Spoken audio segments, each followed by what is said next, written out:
জগন্নাথ বিশ্ববিদ্যালয় এবং গুচ্ছকে নিয়ে তোমাদের ভিতরে যাদের ভ্রান্ত ধারণা আছে সেই ভ্রান্ত ধারণাকে আজকে আমি সম্পূর্ণ ক্লিয়ার করে দিব। এই তোমাদের যে ধারণা বিভিন্ন ভিডিওতে বা বিভিন্ন মাধ্যমে তোমরা যেটা পেয়ে থাকো সেই সম্পূর্ণ ভুল ধারণা বা ভুল তথ্যগুলোকে একদম সলভ করে আজকে একদম এক্সাক্ট তথ্যটা তোমার কখন পরীক্ষা হবে, কিভাবে পরীক্ষা হবে, কয়টা শিফট থাকবে, একদম সবকিছু তোমাদেরকে আজকে ক্লিয়ার করে দিব একটা ভিডিওর মাধ্যমে ইনশাআল্লাহ। আজকের সম্পূর্ণ ভিডিওটা তুমি যদি পুরোটা প্রথম থেকে শেষ পর্যন্ত দেখো, আশা করি তোমার বিন্দুমাত্র কোনো রকমের প্রশ্ন থাকবে না যে ভাইয়া সামনে পরীক্ষায় কি হতে যাচ্ছে বা জগন্নাথ কি গুচ্ছে থাকবে কিনা বা কি হবে না হবে, একদম ইচ এন্ড এভরিথিং। ওকে, তো চলো শুরু করা যাক। প্রথমে আমি যেটা নিয়ে কথা বলবো সেটা হচ্ছে যে জগন্নাথ বিশ্ববিদ্যালয় গুচ্ছে থাকবে কিনা। একদম 100% শিওর যে জগন্নাথ বিশ্ববিদ্যালয় এবছর গুচ্ছে থাকছে না, অর্থাৎ একদম তুমি মানে 100% কনফার্ম হতে পারো যে ভাইয়া গুচ্ছে থাকবে না জগন্নাথ বিশ্ববিদ্যালয়। এখন কোশ্চেন আসতে পারে যে ভাইয়া জগন্নাথ বিশ্ববিদ্যালয় যে গুচ্ছে থাকবে না আপনি কিভাবে শিওর? এই যে একটু যদি খেয়াল করো, আমি এখানে লিখে রেখেছি যে কেন্দ্রীয় কমিটির যে সদস্য আছে সেই কেন্দ্রীয় কমিটির সদস্য থেকে জানা গিয়েছে যে এই বছর গুচ্ছ থেকে 100% শিওর বেরিয়ে হয়ে যাচ্ছে জগন্নাথ বিশ্ববিদ্যালয়। ইভেন উপাচার্য যে মহোদয় যিনি রয়েছেন তিনিও বলেছে যে গুচ্ছে একদম 100% শিওর যে তারা এবছর থাকছে না। এবং আমাদের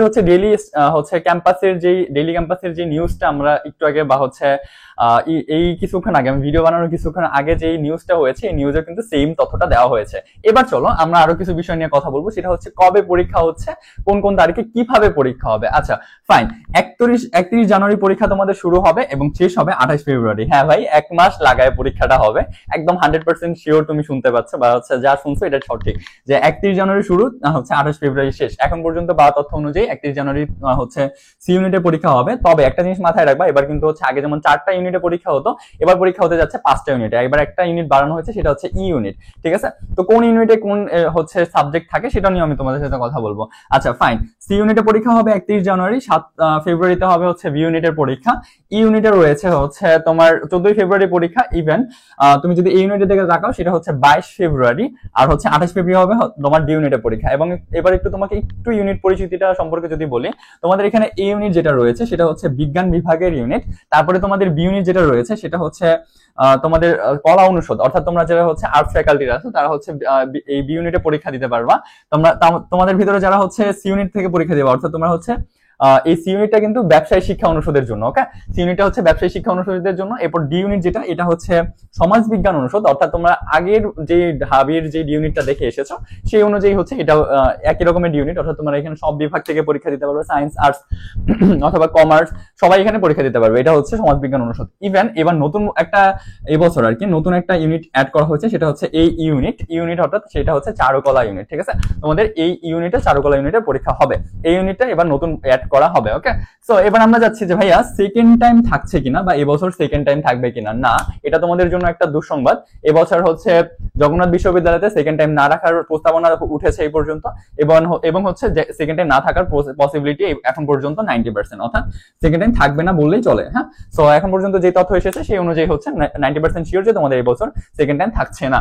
এবার যে ভাইয়া শিফট ওয়াইজ যে আগে পরীক্ষা ছিল বা পরীক্ষার পদ্ধতিটা কেমন হবে, মনে রাখবা শুধুমাত্র এই ইউনিট যেটা আছে এই ইউনিটে তোমার এই যে এই ইউনিট, এখানে 3টা শিফটে পরীক্ষা হবে, আর অন্যান্য গুলো 2 শিফটে পরীক্ষা হবে।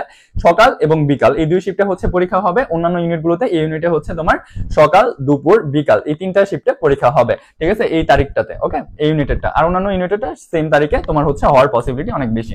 এবার আসো যে ভাইয়া প্রশ্ন প্যাটার্নটা কেমন হবে। এটা অনেক বড় একটা প্রশ্ন যে ভাইয়া প্রশ্ন প্যাটার্ন কেমন হবে, লিখিত থাকবে আমাদের কি নাকি এমসিকিউ পরীক্ষা হবে। তো এই পর্যন্ত পাওয়া তথ্য অনুযায়ী তুমি এইটুকু শিওর থাকতে পারো যে এবছর তোমার এমসিকিউ থাকতেছে, ইভেন পাশাপাশি তোমার রিটেন পার্টটাও থাকতেছে। তোমার এমসিকিউ ইভেন রিটেন 2টা পার্টই তোমার পরীক্ষা দিতে হবে। এরা তোমার যদি জগন্নাথ বিশ্ববিদ্যালয়ে চান্স পেতে হয়। ইভেন এখানে আরেকটা জিনিস তোমার একটু মাথায় রাখতে হবে, তোমার এখানে ঢাবির যেমন রিটেনের পরীক্ষা হয় ওই কোয়ালিটির কিন্তু পরীক্ষা এখানে হবে না, একটু অন্য রকমের পরীক্ষা হবে। তুমি বিবিএসএস এর কোশ্চেন গুলো রিটেনটা একটু দেখলে বুঝতে পারবে। ওকে, আর বাকি যে তথ্য আছে কত মার্কসের থাকবে, রিটেনটা কত মার্কের হবে, এমসিকিউ কত মার্কের হবে, এই জিনিসগুলো তোমাদের জানিয়ে দেওয়া হবে, কোনো সমস্যা নেই। 1 সপ্তাহের ভিতরে ইনশাআল্লাহ যে ভর্তি ইউনিভার্সিটির পরীক্ষার যে কমিটি আছে এই কমিটি সম্পূর্ণ পূর্ণাঙ্গ সার্কুলার বা হচ্ছে পূর্ণাঙ্গ তথ্য তোমাদের সামনে প্রকাশ করবে ইনশাআল্লাহ। আমি তোমাদেরকে আবার এটা জানিয়ে দিব। এটা জানার জন্য অবশ্যই লাইক এন্ড সাবস্ক্রাইব করে রাখো যাতে পরবর্তী আপডেটটা জানতে পারো। ওকে ফাইন, এই ছিল ওভারঅল তোমাদের এই পর্যন্ত পাওয়া তথ্য। যত ধরনের কোশ্চেন ছিল, যত ধরনের যে কোশ্চেন হতে পারে সম্পূর্ণ জিনিস তোমাদেরকে জানাই দিলাম। তো এখন থেকে প্রিপারেশন নেওয়া শুরু করো, ইনশাআল্লাহ ভালো কিছু করতে পারবে। তোমার যদি মনে হয় যে ভাইয়ার কাছ থেকে কোনো রকমের হেল্প প্রয়োজন আছে, রাজশাহী ইউনিভার্সিটি, বিইউপি বলো, চট্টগ্রাম ইউনিভার্সিটি, জগন্নাথ না মিললে হচ্ছে জাহাঙ্গীরনগর ইউনিভার্সিটি, তোমরা যারা হচ্ছে বিভাগ পরিবর্তন করে অথবা হচ্ছে তোমার আর্টস ফ্যাকাল্টি থেকে পরীক্ষা দিতে চাচ্ছ, তারা হচ্ছে তোমার ভাইয়ার এই অনলাইন কোর্সটাতে বা হচ্ছে এক্সাম ব্যাচটাতে এনরোল করতে পারো। এনরোল করতে হলে ভাইয়াকে হোয়াটসঅ্যাপে নক দিবা। আমি নিজে তোমাকে হচ্ছে তোমার সম্পূর্ণ প্রিপারেশন গুছাতে যা যা প্রয়োজন, যেভাবে প্রয়োজন, আমি যেভাবে টপার হয়েছি, এই ইভেন হচ্ছে কোন কোন রুটিন ফলো করেছি, সবকিছু তোমাদেরকে আমি নিজ হাতে তৈরি করে দিব ইনশাআল্লাহ, কোনো সমস্যা নেই। ওকে, সো তুমি হচ্ছে হোয়াটসঅ্যাপে নক করতে পারো, আদারওয়াইজ হচ্ছে কমেন্ট বক্সে অথবা হচ্ছে ডেসক্রিপশনে আমার পার্সোনাল আইডি লিংক থাকবে, ওইখানে তুমি ভাইয়াকে মেসেজ দিলো, ভাইয়া তোমাকে সম্পূর্ণ ডিটেইলস দিয়ে দিব ইনশাআল্লাহ। ওকে, সো নেক্সট আপডেটের জন্য অবশ্যই সাবস্ক্রাইব করে রাখো। আজ এই পর্যন্তই, ধন্যবাদ।